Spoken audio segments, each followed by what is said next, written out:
yazır onu? Çok maraqlı diye mənə cidden. Onu ikimiz ortamıza oturup İlham gelir de İlham Perisi. Ha. İlham Perisi gelip bunu yazdı. Ama Kapağı verir ama de. oradaki ilham perisi yoktu. Kamptı. Erkekler kampı da orada. Senin evin indi orada. Opşu kazarma. İlham Perisi benim evime gelmez lan. Kafama gelir benim. Ha.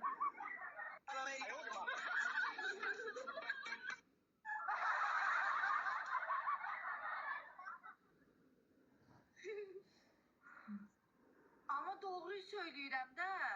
Düşünsene mahnı, romantik mahnı yazırsan, etrafında bulanca oğlanlardır. Nurlu Bek'e bakırsan, sağındım yar seni sağındım.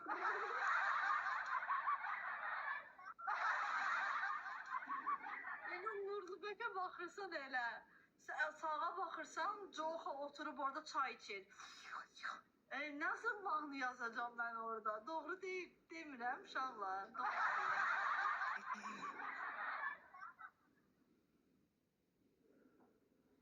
İlham Perisi senin nerede otursan, hardasan ona marak değil ona. Gelir Vallahi ne de maraqlı olar ki. Gelir o. Gelgen vaktinde tutuşun lazımdı. Ya vallahi mesela ben asla öyle bir şey yapabilmem. Asla. Evet, senin elinden gelmesini bilirim onu. Yo benim elimden Merak gelir. etme. Yo benim elimden çok güzel gelir. Niye gelmir ki? Ne gelir senin elinden? Ben özümü tariflemiyorum. Ütük ediş gelir senin kolundan. Yemek pişiriş gelir senin kolundan. Onlar öğrenilecek şeylerdi. Herkes annesinin karnından öyle çıkmamış ki hamı çerez öğrenip de ne var ki orada öğrenmemeli? Lan yaşın 28'de senin. Olsun da ne olacak ki? Niye bana söyleyip ki niye bana söyleyip ki daha 1-2 seneden sonra öğrenirsen? 30'a gelirsen sen 30. Olsun niye bana söyleyip ki 1-2 seneden sonra öğrenirsen? Ona desem ben de onu dinleyeyim. Halı var onu. Malades güzel çok güzel. Çok güzel. Malades çaksan. Cüre ver 40'ta gelgende istiyorsun o koy ver. 40'ta gel 40'ta gel. Ne anlasın o 40'ta değil yürenesin ha. Özde sana bir şey söyleyeyim mi? Benim elimden her iş gelir. Ben istesem her şeyi eleyebilirim, anladın mı? Ama yeter ki isteyeyim. Neyse istemiremse demek ki ben istemirem demektir.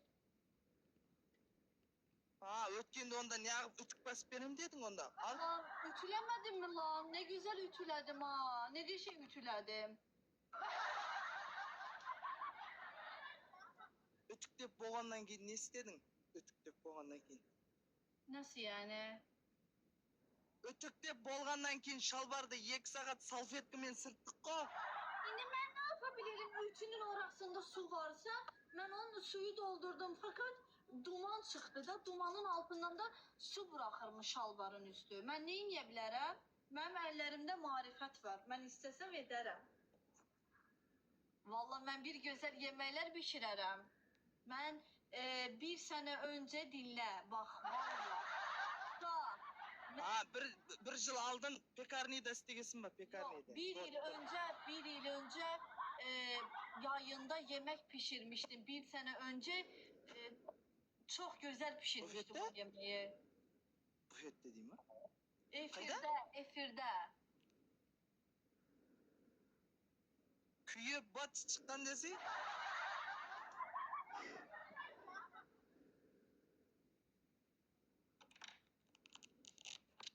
Makaroni.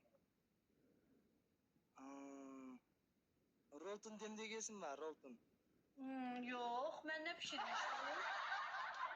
Toyuk kızartmıştım. Yumurta. Bık kızartmıştım toyuk. Toyuk kızartmıştım.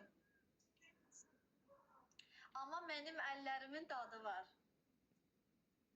Vallahi. Valla.